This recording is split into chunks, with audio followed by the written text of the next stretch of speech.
Tiga pria berinisial AR 47, IW 31, dan H43 ditangkap personel TNI Angkatan Laut Lantamal 1 Belawan. Ketiga pria itu merupakan sindikat pencurian bahan bakar pesawat atau aftur di Pantai Dewi Indah, Kecamatan Pantai Labu, Kabupaten Deli Serdang, Sumatera Utara. Ketiganya ditangkap Selasa tanggal 11 Februari tahun 2025 kemarin. Komandan Lantamal 1, Brigjen TNI, Marinir, Jasiman Purba, mengatakan, satu pelaku lainnya yakni J50 masih buron.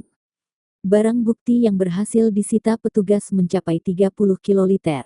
Barang bukti yang ditemukan di dalam gudang penampungan sekitar 30 kiloliter BBM jenis aftur yang ditampung di dalam 29 tangki masing-masing berisi 1 kiloliter dan 2 drum berisi sekitar 220 liter, kata Jasiman, Rabu tanggal 12 Februari tahun 2025. Jasiman menjelaskan ketiga pelaku telah melakukan pencurian aftur sejak tahun 2022. Aftur tersebut sejatinya milik PT Pertamina pada Depot Pengisian Pesawat Udara, DPPU, Bandara Internasional Kuala Namu.